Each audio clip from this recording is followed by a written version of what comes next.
getting back to your story. my story, junior high was uneventful. But you did play those sports. That's when I really got into organized sports.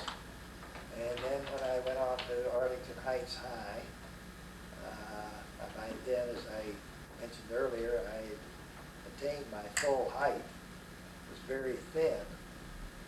And then between my 14th and 15th year, I really put on weight. And my last year in high school, seems hard to believe, but I was 6 feet 2 and weighed 212 pounds. Wow. And I always preface that remark with the fact that I weigh 212 and wore size 34 shorts, and I now weigh 180 and wear size 36 shorts. So you can tell that the weight redistributed itself, and actually I was in very good shape. It just really proves the old story about muscle weighing so much more than fat. And so, because I was in good shape. When Larry was 6'3", though, didn't he just weigh like 140 or 145? I weighed in it, but I put on, I grew in spurts. This Uncle John that I talked about was 6 feet 7, which in those days, when he lived, 6 feet 7 was very, very tall. Though I'm told that Nancy Clark, his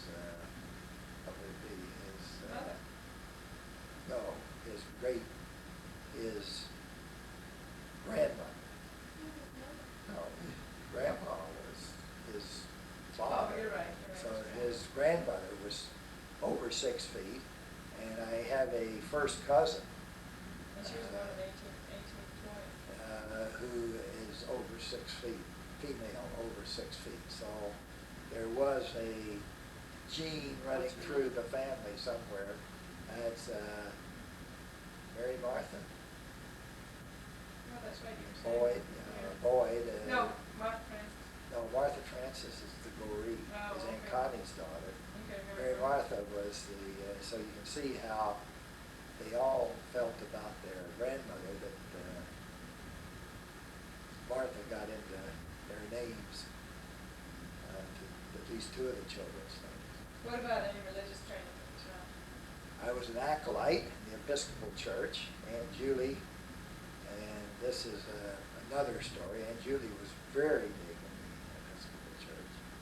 It was one, I guess it was her main social outlet until the war came along, and that's another story. But Aunt Julie, I was an acolyte when I went down to excuse me, when I went down to Lake Charles, because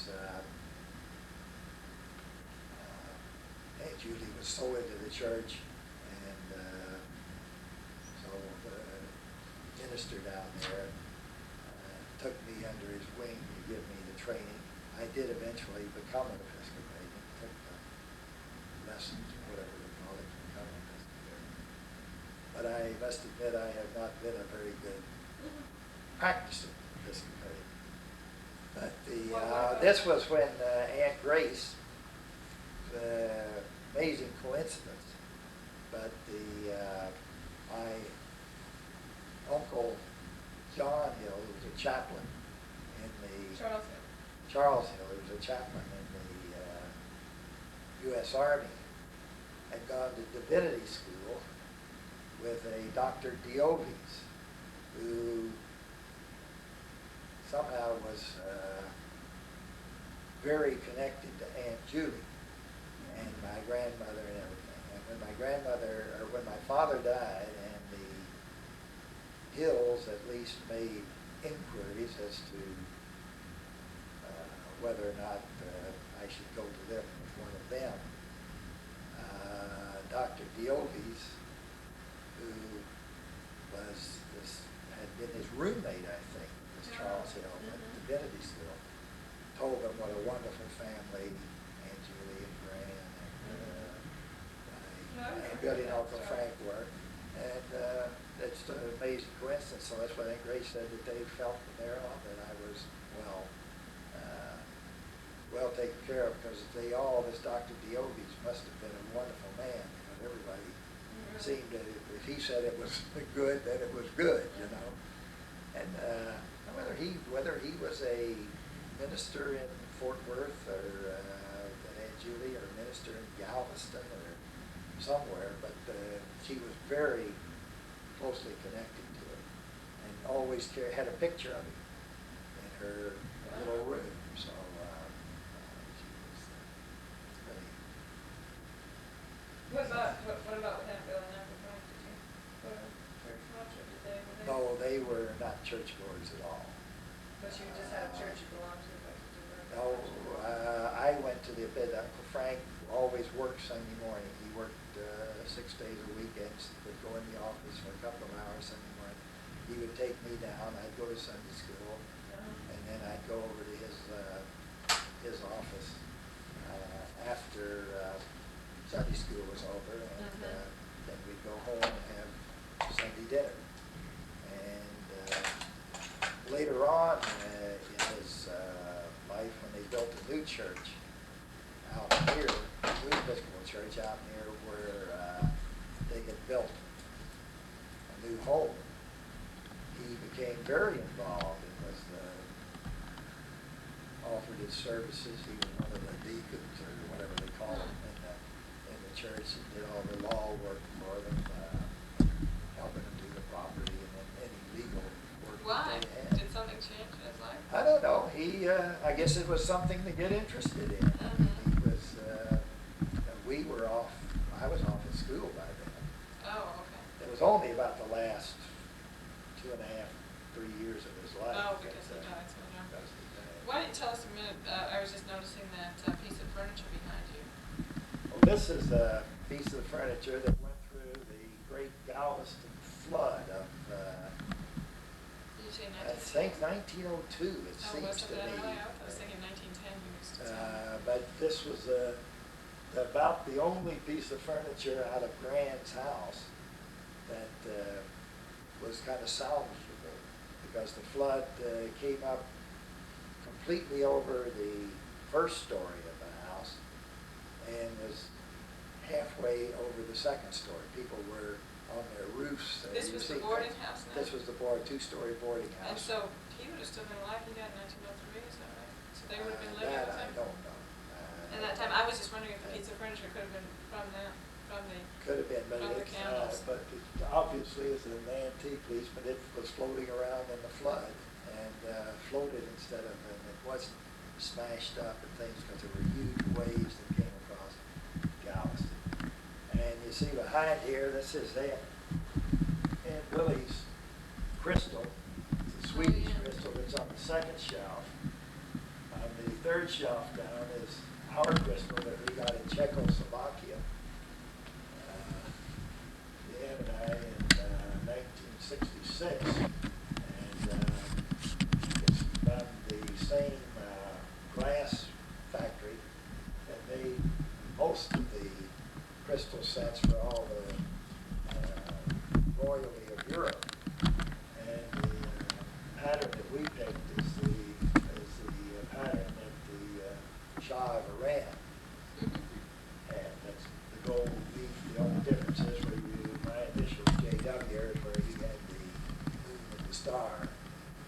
And this Muslim religion, or whatever religion it is, they have over there. The top On crystal the is bottom nice. is I'll let Dan tell about that, are figurines from the Wallendorf pottery factory, I guess. Okay, you Mama call it, Manya. in Jody. East Germany. It's East Germany, and there used to be a town named Wallendorf, which soon was named I think after that this, Daddy's going so factory. well. We should continue to let him do it. Well, I was just gonna tell about the China, Well, since it's in the picture. I didn't know you were going to start me doing this now, and I don't really You don't remember about the China? know. Okay, I'm gonna take, wait a minute. This was, I'm I Well, take to it. break in on that story, well, Okay, no, keep going, I'm getting the picture of the portrait now that I turned on the light, but you keep going, Dad. to go on that story, Deanne has always been most interested in finding where her family originally left Germany to come to Zurich. So we rented a car in Cologne because she had found several Wallendorfs, which is a very unusual name, as she found going around North America. She only found it in one other place, and that was in Chicago. So she had found some Wallendorfs in Cologne, so we were over there. I was over on business. And after the business was over, we went to Cologne. And they said we contacted the 2 or 3 Wallendorfs that were in the phone book. And then we went on from there to a place over near the East German border. By now the Berlin Wall had gone up and all across East Germany, between East Germany and West Germany. And when we got there, we found that there was a town named Wallendorf over in East Germany. So we decided we'd try and go. And we thought we didn't realize how tough it was to get into East Germany in those days. What year was that in the end? About 1970, I guess.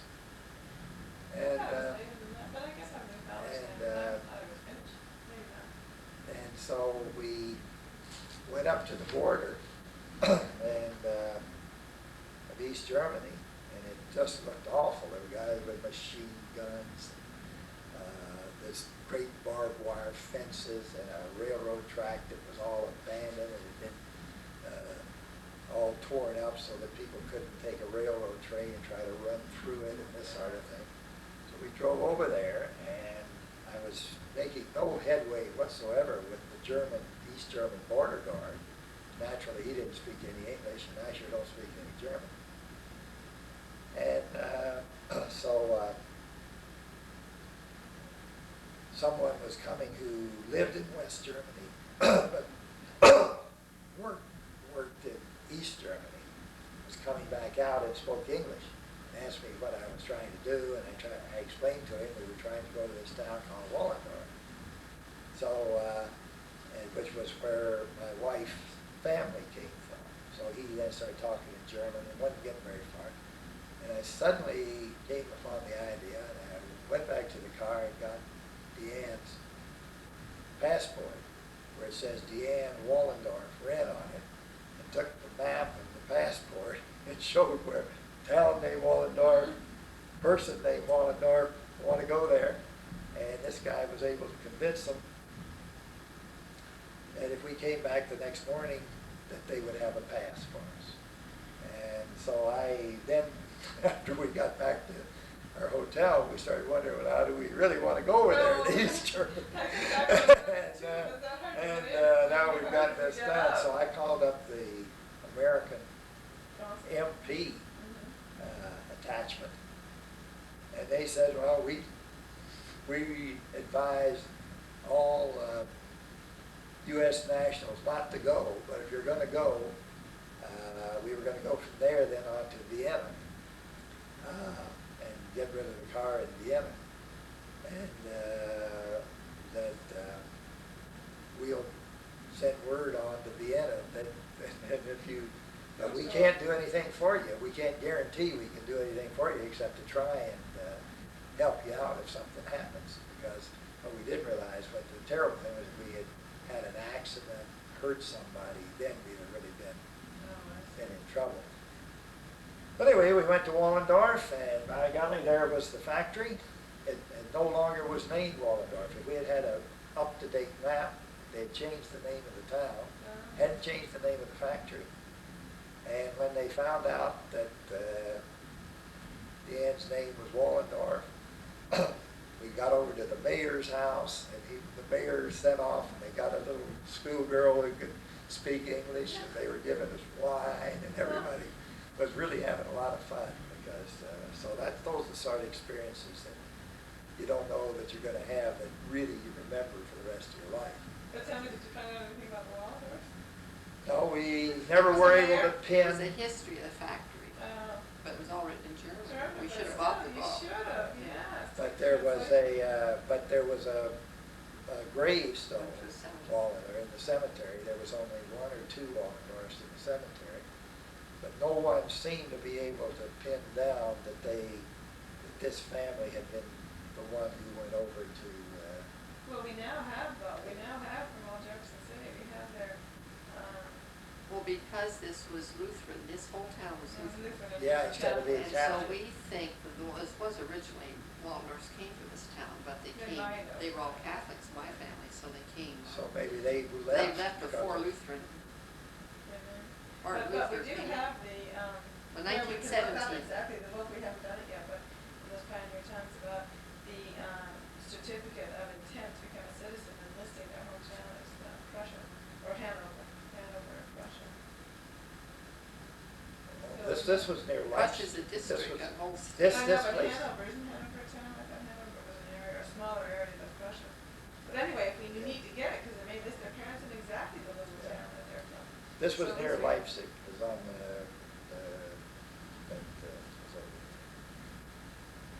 and, let's see, where was I? I was just getting to high school, wasn't I? Right. Okay, I went to Arlington Heights High.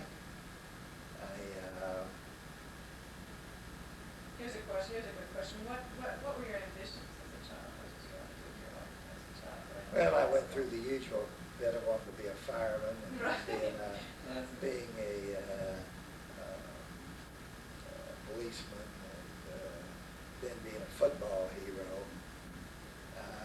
Which you did become in high school, right? Well, I was just a good football What did you player. play? I played tackle because I was so big. How and did your team clumsy. do?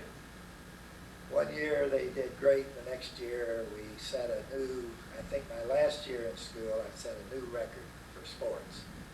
I lettered in football, basketball, and baseball. And we didn't win a game in any of the three sports. Well, that letter that I have in some of your stuff, it's a letter A. Is that? Yeah, that's Arlington Heights. That's Arlington, oh, okay. Yeah, that's Arlington. There's only one though, you had three? Yeah, I lettered in all of them, but I guess that was when I took off of a sweater because you got a light, you know, Right. just to keep as a keep thing. Arlington, but I didn't know that. But anyhow, I had a lot of fun in high school. It was never had all the problems and kind of hang-ups that seem that kids have nowadays. And I can't remember any of my friends particularly have them. It was, You were never rebellious? oh, sure, I was rebellious. Well, I don't know, what do you mean by, it depends on what you mean by rebellion. I did little things like the, you know, go out and have a drink and that sort of thing, but it never seemed, it was always done in a good fun idea rather than getting all involved in introspective thoughts, you know, and all of this sort of stuff. It was always just a bunch of guys going out and just kind of raising Cain. I mean, we did awful things. We had Halloween. You know, you couldn't leave any furniture outside, any of your lawn furniture, because it would end up in the top of the tree. We would go out and knock out all the street lights. We would. And you didn't get in trouble for that? Your parents didn't think the world was coming to an end when you did something like that? I don't know. Like, what are we gonna do with these kids? And, you know, and you took soap Soap and you to put it store on it. store windows and, you know, there wasn't any trick or treat, it was trick. Trick night. How old were you when you were doing this? Like 12 or like 16? Yeah, 12 to 16. I graduated from high school when I was 16, so it was 12 to 16. Although by the 16 you kind of gotten out of it. Yeah. I'd say 12 to 14 is when, no, 8 to 14 is when you really, 8 or 9 to 14. Tell me about riding those. I remember riding those ladders you said, I think, in the snow. Oh, yeah, we didn't very seldom did we have snow in Fort Worth. But when we did, it was, they let out all the schools, and it would be a snow that would probably last about 3 days. But I can remember when I was 15, I guess. You got to learn how to drive in Texas when you were 12. Oh, gosh. Did you learn that? But you couldn't get your driver's license till you're 14 to drive on your own. and They're raising in New York to 17. But this one guy was a year older, and he had a car, so we must have been 13. He was 14. And we got a real great snow. And I guess it was on a Friday. School that happened Thursday night. And Friday, school was out. And then we had Saturday and Sunday, and it stayed cold enough to keep it on there. And there was about 3 or 4 inches on the streets. We got these ladders and tied them onto the back of the car. And there'd be, if there were 10 rungs on the ladder, I guess there would be 10 of us on there. And you hang out with your hands or your yeah, and you'd hang on. Oh, you're sitting kind of. We'd turn the ladder on its runners, like runners. Right, but I didn't know if you were hanging on, dragging along the ice, but you were sitting each one like a Sitting sled, and kind of. your legs around each other, but then when you'd go around a curve, you'd go swinging off and bang into the curve, but it was real fun. The other things. Oh, you never answered. By the time you got to high school, what did you want to be when you grew up? I know I decided before I went into the service. Now, whether this was in high school or whether this was after I went to military school, my first year of college, but I know I had made a conscious decision that I wanted to go into the advertising business. What made you choose that? It just looked like it was a lot of fun, I mean, it was work fun, or fun work, or something like that. But were you terribly artistic? No. You didn't like art that much? No, but I always liked, like Kevin, I liked the commercials on the radio. I liked jingles. Oh, I liked, music. which was most of what sold in those days were jingles. And I knew every jingle, I could sing every jingle. Like you liked music in the summer. Well, tell me, what did Uncle Frank think about it? Did he watch you be a lawyer? Did he care? Was there No, a discussion?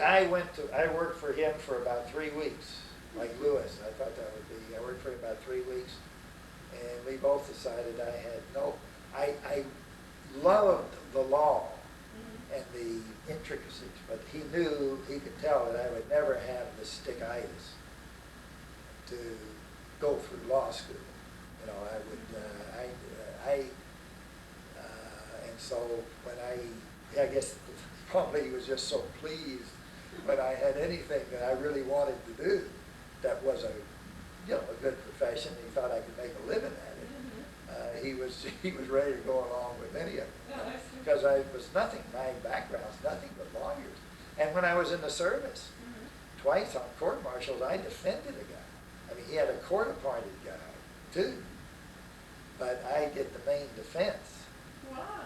Because I felt that I could present his case better than just some guy that, another case, and I really was trying to get the guy off. And So did you have that law talk in your home? oh yeah, because Lewis and Uncle Frank would talk law all the time. The McKims always say that every morning at breakfast, they were sure that they were going to have to come over and pull us off of each other. Because there would be such yelling and shouting. See, we ate on the back porch. I can't imagine Uncle Frank getting, was he a real heated arguer? Well, he was a very strong arguer. I mean, he'd get upset. Well, he was like a debater. Right. He was a champion debater when he was in college. And he was a lot like, he always enjoyed when he was sick there at the end, when he would get up sick, and talk to him. He enjoyed talking to him at the end because she was more of a controversial person, always on the other side. And also, he thought she had one of the most unusual minds that he had ever run into. I mean, but it fascinated. Well, it fascinated her way of getting from A to B. You know, it wasn't necessarily wrong. It was just unusual. You know, I mean, it was. Most people call it unusual, it's not the way they would do it. But well, it's like seeing the word fantastic and calling it fantastic. You know, it's a different, it's an unusual way. So tell me, Uncle Frank was sick for a period of time? I thought he died of a sudden heart attack. No, he had cancer. Oh, he had He had cancer. cancer, yeah. Oh, I And, didn't know that. yeah. But he died of a heart disease, didn't he? Well, again, he actually died of a heart attack. And then when they opened him up, they found, they asked Aunt Billy because he had been down to Temple, which is the big Santa Fe hospital. And they just couldn't find anything. And so they asked her if they could do an autopsy. They did. They found out that he had stomach cancer and it was just practically every organ he had. And yet they had never been able to detect it. Now that's in 1951. I've never heard that story. I always heard of a heart attack. That's what you always say. Well, he did die of a heart attack. But I know, but you think you would have elaborated. I've never ever heard that. Well, he always, Years. because he always had, he couldn't be in the First World War because of his heart. He had, didn't he have rheumatic fever or something? Scarlet Lewis fever. did, or scarlet fever or whatever it is. Right. But he had a heart, and he always had to be reasonably, because he played handball and things like that, but reasonably careful because he did have a heart condition, I guess is the way it was described in those days. And so he did have an actual heart attack. And he said to Aunt Billy, get me some wool socks. My feet are cold. And she went out to go down by him, and when she got back, he had gone.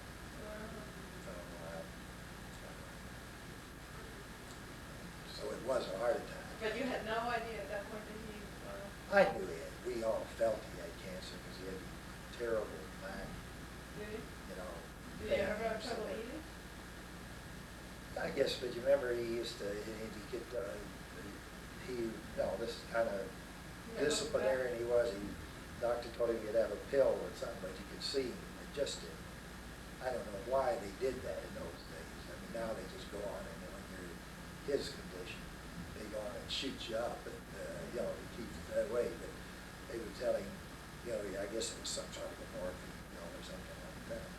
And I know they would see him about an hour before he could take it.